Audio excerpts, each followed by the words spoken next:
Florida legislators are set to hold a special session next week in what could be the final big battle in this year's redistricting wars. They will consider a new congressional map that could net Republicans 3 to 5 seats in this year's midterm elections. And this comes after voters in Virginia narrowly approved a new congressional map that will allow Democrats to pick up as many as 4 new seats.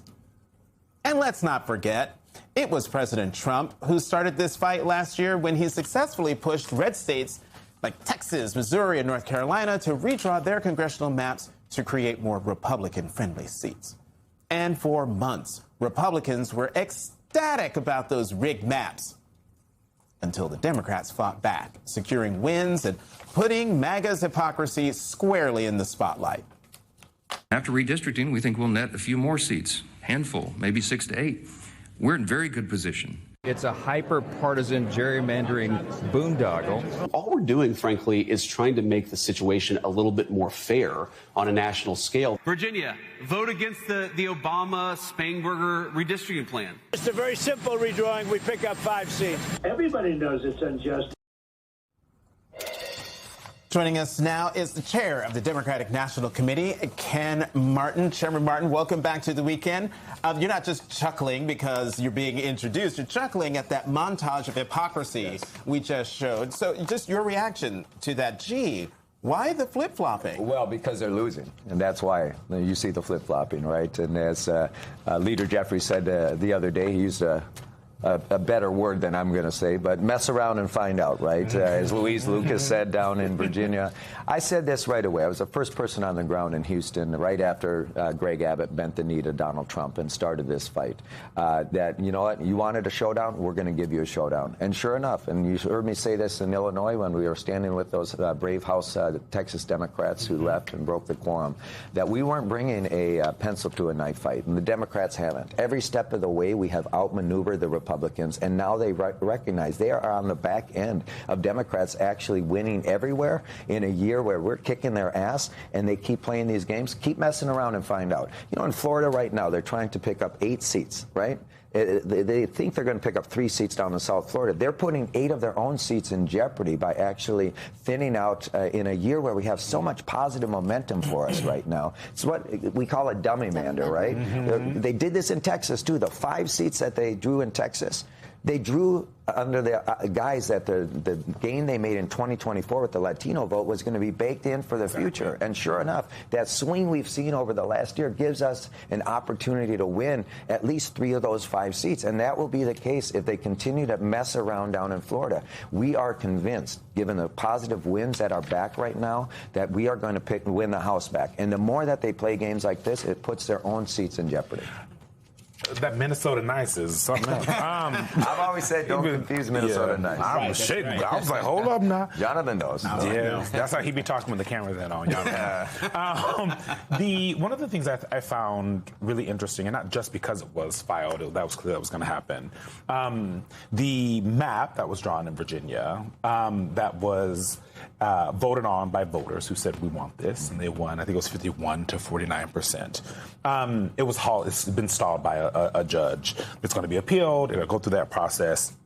That's not the part that's so interesting. But I think watching the judge after the people voted saying you can't have this, right, despite them doing this beforehand and going through the legal process, is telling us a lot about how Republicans are going to behave the rest of this year. That's right. And I'm curious how Democrats are preparing for the legal shenanigans, how they're preparing for what Donald Trump may be planning, how they are going to try and stop people from wanting to go vote, possibly trying to stop people from voting. There's also the Supreme Court, who seems poised to, put the death knell into the Voting Rights Act. Right.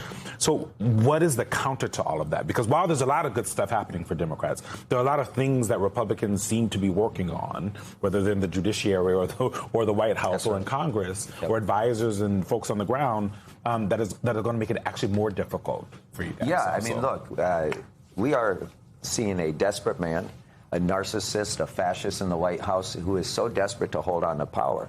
I think over these next 191 days left until the election, we're going to see an unprecedented assault on our elections, on voting rights. We've already seen that, right?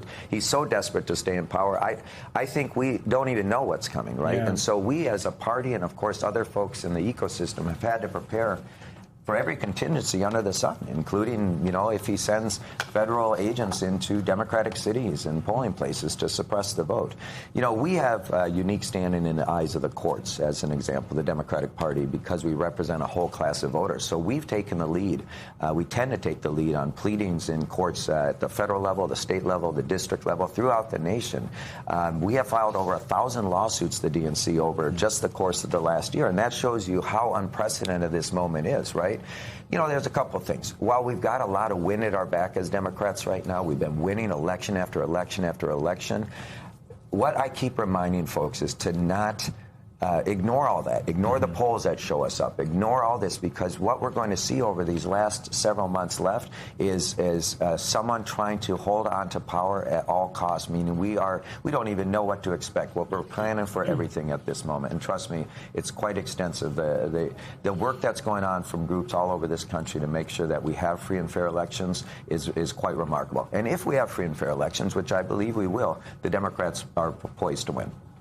Chairman, I want to ask you about some NBC reporting this week where Democrats want the full 2024 election autopsy that your committee produced, released, no matter what the findings are. I'll read it quickly. More than a dozen DNC members, Democratic leaders, elected officials told NBC News that the entire autopsy should be made public. They want to see the problems, not just the solutions. According to NBC, you also told party officials that you plan to release the top lines. Why not just commit to releasing the full plan? Yeah, you know what I said at when we said we weren't going to release the full report, we started to release the lessons. I said from the very beginning, we did over 300 interviews with folks. It was a very exhaustive review of not just the 2024 election, but the years that preceded it, to make sure that we learn the right lessons so that we could win the next election, right? Engaging in a back and forth and relitigating the 24 election does not help us focus on the 26 and 28 election. What I wanted to keep our focus on were what were those key sort of top lines, the executive summary, the lessons. The 200-page report doesn't keep people's focus there. It allows people to sort of engage in navel gazing, and what I'm interested in is fixing the problems that we have in this party and making sure at the end of the day we're prepared for this upcoming election. Are you more worried about the headlines, or not at all? But you don't feel like party officials, people running campaigns, should have the ability to be able to choose their own lessons from the full report? What I want folks to focus on is making sure that they learn the lessons that help us win the next election and inform the next election. For instance, it doesn't help to, us to engage in about a lot of what ifs in the 2024 election. None of us have a time machine.